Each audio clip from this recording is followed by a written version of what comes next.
Halo semuanya, Assalamualaikum warahmatullahi wabarakatuh. Perkenalkan, nama saya Karisma Mutira Dewi dan teman saya Maili Kisirofi. Kami dari mahasiswa Psikologi Universitas Kota Masih 45 Yogyakarta. Kali ini akan membahas suatu kasus yang diangkat menjadi suatu film, yaitu film Split, yang menceritakan tentang gangguan DAD. Nah, gangguan DAD itu apa sih? Yuk simak penjelasannya dengan Meli. Oke teman-teman, kali ini kita akan membahas sedikit mengenai DID. Mungkin dari teman-teman sendiri masih ada yang kurang familiar dari istilah DID ini, atau mungkin bertanya-tanya DID itu sebenarnya apa sih? DID itu istilah DID itu istilah apa sih, seperti itu. Nah, kali ini kita akan membahas sedikit mengenai DID, mulai dari pengertiannya, terus penyebab dan faktor risiko DID, kemudian gejala dari DID itu sendiri, dan pencegahan dari DID. Nah, pertama kita masuk ke pengertian dari DID. Nah, DID atau Dissociative Identity Disorder, atau biasanya dikenal sebagai gangguan kepribadian ganda, di mana kondisi ini dialami oleh seseorang yang memiliki dua kepribadian atau lebih dalam dirinya. Nah, umumnya kepribadian ganda ini disebabkan oleh pengalaman yang traumatis yang penderita alami ketika ia masih dalam kanak-kanak. Nah, kondisi DID atau kepribadian ganda ini sebenarnya masih suatu kondisi yang sangat langka. Artinya belum banyak dialami atau belum banyak dialami oleh masyarakat yang ada di dunia. Hanya beberapa yang mengalami DID atau kepribadian ganda ini.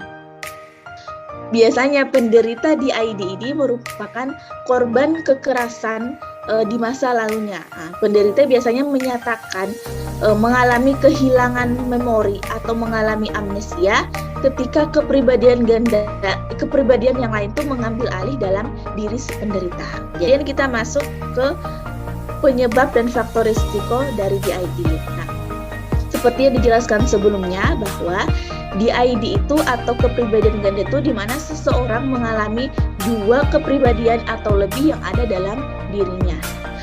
Nah, penyebab dari kepribadian ganda ini sebenarnya belum diketahui secara pasti. Namun beberapa peneliti itu menunjukkan bahwa penderita dari kepribadian ganda ini memiliki pengalaman yang traumatis yang terjadi secara terus-menerus, terjadi secara berulang-ulang di masa kecilnya.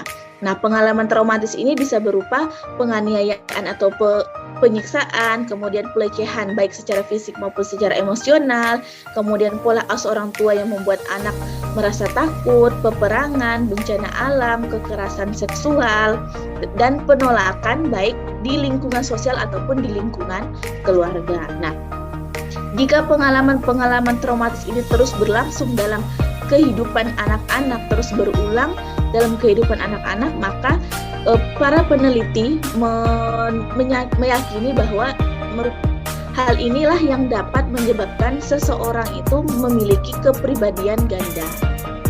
Oke, sekarang kita masuk ke gejala dari kepribadian ganda. Nah, gejala dari kepribadian ganda ini ada dua. Yang pertama yaitu kepribadian ganda, dan yang kedua adalah amnesia.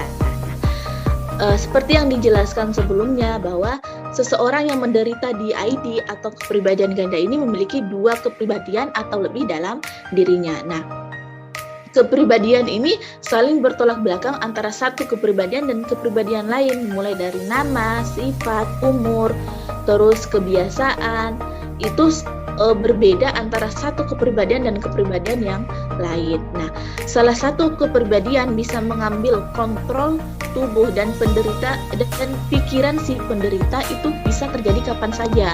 Nah, biasanya dipicu oleh situasi tertentu seperti si penderita merasa stres, merasa takut, atau dalam keadaan marah, maka kepribadian yang mewakili dari kondisi si penderita pada saat itu akan muncul sebagai kepribadian si penderita pada saat itu juga. Nah, dalam istilah psikologi, kepribadian kepribadian lain itu disebut sebagai alter ego. Nah, saat si alter ego mengambil alih, kesadaran penderita akan menjadi pribadi yang lain dengan nama, usia, jenis kelamin atau sifat yang berbeda. Bahkan tidak menutup kemungkinan si penderita akan menganggap atau merasa dirinya adalah sebagai hewan pada saat itu. Nah, itu tergantung dari kondisi atau situasi yang dialami oleh si penderita pada saat itu. Dalam periode tertentu akan terlihat perubahan pada penderita kepribadian ganda. Mereka bisa melakukan sesuatu yang sebelumnya mereka tidak bisa melakukan. Contoh, si penderita aslinya senang bermain bola. Nah, ketika si penderita mengalami suatu kondisi yang mengancam, kemudian kepribadian lain dalam diri si penderita akan muncul. Nah, yang tadinya si penderita bisa bermain bola, mahir dalam bermain bola, tiba-tiba saja si penderita tidak mengerti sama sekali bagaimana cara bermain bola dengan baik. Oke, sekarang kita masuk ke gejala yang kedua, yaitu mengalami amnesia. Nah, penderita kepribadian ganda itu seringkali mengalami amnesia atau mereka tidak ingat pada peristiwa tertentu yang terjadi di masa kecil atau di masa remajanya. Bahkan penderita itu lupa atas kejadian yang membuatnya trauma. Kemudian penderita juga bisa lupa pada kejadian yang baru saja berlangsung, informasi penting yang sangat mendasar atau kemampuan yang mereka miliki. Nah, penderita kepribadian ganda bisa tidak mengingat bagaimana ia berada di suatu tempat atau menemukan suatu benda, tetapi tidak tahu bagaimana benda tersebut bisa berada di situ. Penderita juga seringkali tidak ingat sesuatu yang pernah diucapkan atau dilakukan. Sekarang kita masuk ke pencegahan dari DID atau kepribadian ganda. Nah, pencegahan kepribadian ganda adalah dengan menghindari tindakan atau situasi yang meningkatkan risiko anak mengalami trauma atau gangguan-gangguan di masa anak-anaknya seperti pelecehan, penganiayaan, penelantaran, penolakan. Nah, itu sebaiknya sebagai orang tua atau lingkungan supaya menghindari perilaku-perilaku yang bisa membuat anak mengalami trauma. Nah, jika seorang anak mengalami trauma supaya segera dibawa ke dokter spesialis atau ke seorang psikolog. Tujuannya agar dokter atau psikolog ini mampu meredam dari trauma si anak, sehingga si anak mampu melupakan dari traumanya, bahkan bisa berpikir secara positif kembali. Nah, oke teman-teman, itu tadi sedikit penjelasan mengenai DID atau gangguan kepribadian ganda. Nah, untuk lebih jelasnya mungkin dari Karisma bisa memberikan contoh gimana sih contoh dari kepribadian ganda itu? Bisa dijelaskan Kak Karisma? Siap. Nah, contoh dari gangguan DID ini seperti tadi udah aku sampaikan, ada film yang menceritakan tentang gangguan DID. Nah, filmnya apa sih? Filmnya ada Split. Nah, ada yang tahu nggak film Split itu? Meli tahu dong, film Split itu apa ya? Dan karena udah terkenal banget, tahu. Oke, film Split bercerita tentang seorang pria yang hidup dengan 23 kepribadian yang bernama Kevin Wendell Crumb. Gangguan ini disebabkan oleh penyiksaan, kekerasan yang dilakukan oleh ibunya semasa kecil. Nah, dari 23 kepribadian Kevin Wendell Crumb ada kepribadian yang kerap muncul, yaitu Kevin sendiri atau kepribadian asli. Yang kedua ada Dennis, sosok yang perfeksionis. Yang ketiga ada Patricia, feminim seperti kehidupan. Hedwig, bocah usia 9 tahun yang usil. Jade, wanita pengidap diabetes. Orwell, pria yang punya pengetahuan sejarah. Yang selanjutnya ada Mr. Pritchard, profesor di bidang film. Dan Barry, penggemar fashion. Dari 24 kepribadian Kevin ini, ada 3 kepribadian yang membentuk suatu kelompok, yaitu The Horde. Nah, tujuannya apa sih? Tujuannya itu menghidupkan kepribadian ke-24 yaitu The Beast. Nah, The Beast ini adalah sosok kepribadian yang kanibal. Kamu tahu gak sih Mel, film yang disutradarai oleh M. Night Shyamalan ini mengaku bahwa film Split ini terinspirasi dari kisah nyata loh. Kamu tahu kan?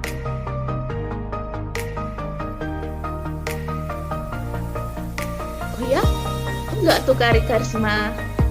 Nah, jadi film Split ini terinspirasi dari kasus Billy Milligan pada tahun 90-an yang dibukukan dengan judul The Man of Billy Milligan. Nah, Billy Milligan ini siapa sih? Nah, kita masuk ke Billy Milligan. Nah, kita kenalan dulu nih dengan Billy Milligan. Billy Milligan dengan nama asli William Stanley Milligan atau yang lebih dikenal dengan Billy Milligan adalah seorang yang memiliki kasus terkenal di Amerika Serikat. Billy lahir di Miami Beach, Florida pada tanggal 14 Februari 1955 dan meninggal di Columbus, Ohio pada tanggal 12 Desember 2015 atau di usia 59 tahun.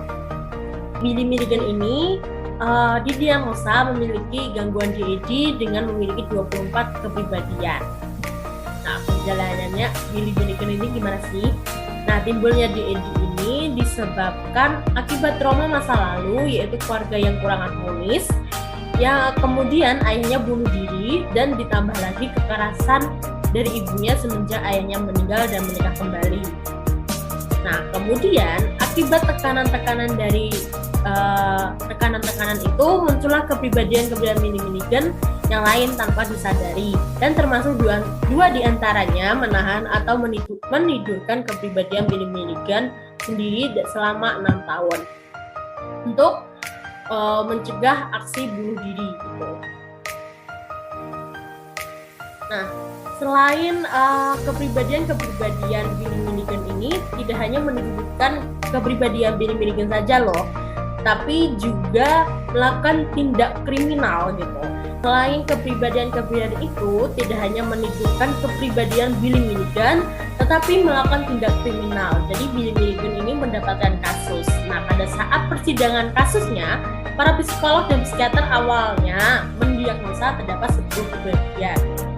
Namun, saat ia mendapatkan perawatan di rumah sakit jiwa, terkuaklah 14 kepribadian, jadi totalnya ada 24. Nah Mel, kamu penasaran nggak sih 24 kepribadian Billy Milligan ini? Oh, penasaran banget Kak Karisma. Oke. Kepribadian Billy Milligan.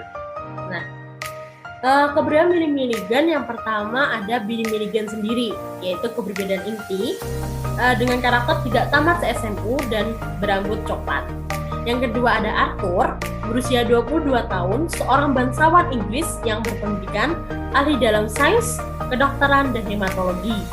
Yang ketiga ada Regan, memiliki aksen Yugoslavian, penjaga kebencian. Yang keempat ada Allen, seorang penipu dan manipulatif, suka bermain drum dan pelukis, dan memiliki keunikan yaitu dia satu-satunya menggunakan tangan kanan. Nah, FOW aja ya Mel. Jadi semua kepribadian Billy Milligan kecuali Allen ini itu tangannya kidal Mel. Tapi Allen ini yang memiliki dia memiliki keunikan yaitu menggunakan tangan kanan gitu. Nah, selanjutnya ada Tommy. Tommy berusia 16 tahun, dia suka bermain saksofon dan suka melukis pemandangan. Yang keenam ada Danny, berusia 14 tahun, dia sosok yang takut dengan laki-laki dan menyukai melukis. Yang ketujuh ada David, berusia 8 tahun, mengambil rasa sakit dan menyukai penggambar. Yang ke-8 ada Christine, berusia 3 tahun dan dia adalah orang yang paling manja sekali yang diasuh oleh Regan gitu. Terus yang ke-9 ada Christopher, dia berusia 13 tahun, saudara dari Christine dan sangat menyukai drum dan harmonika. Yang ke-10 ada Andalana, berusia 19 tahun, menyukai masak dan dia yang membersihkan rumah. Nah, selanjutnya ada tadi kan dari 10 itu pas saat kasus ya terkuaknya. Nah, 14-nya terkuak pada saat dia dikirim ke rumah sakit jiwa. Nah, 14-nya apa aja sih? Ada Phil, yaitu penjahat yang mengambil bagian dari rencana kejahatan kecil, memiliki aksen Belanda. Yang 12 ada Kevin, perencanaan kriminal, dia membantu merancangkan rencana untuk merampok. Dan yang ke-13 ada Walter, kebangsaan Australia. Yang ke-14 ada April, suka adu domba sama dengan kepribadian lainnya gitu, suka saling berantem gitu.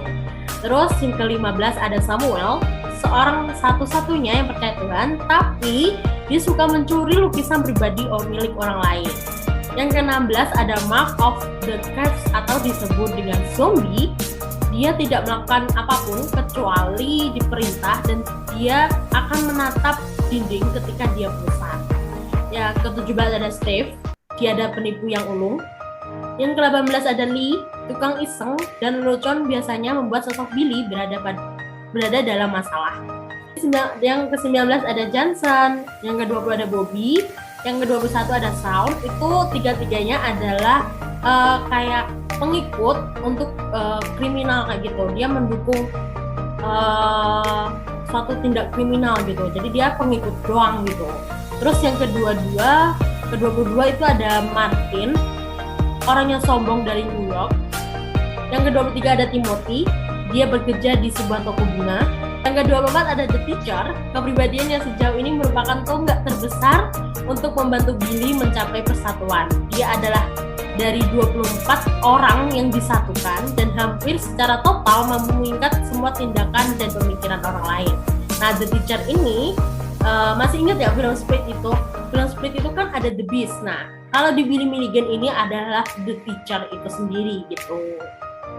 Gimana nih Mel? Udah paham belum nih tentang Billy Milligan ini? Sudah, Kak Risma, cukup jelas ya. Oke. Berarti dari kepribadian Billy Milligan itu 24 kepribadian sangat berbeda semua ya, Kak Risma ya? Berbeda banget. Nah gitu. Nah sekarang udah tahu nih tentang gangguan DAD dari pengertian, dampak, pencegahan, sampai contoh dari sebuah film. Nah dari video ini jangan sampai teman-teman langsung ngechat ya saudara atau teman-teman kalian yang menunjukkan gangguan DAD. Sebaiknya langsung ke psikolog atau psikiater atau tenaga profesional lainnya. Nah dengan ini berakhir juga video kali ini, semoga bermanfaat buat teman-teman ya. Jangan lupa like, share, dan komen. See you di next video. Bye!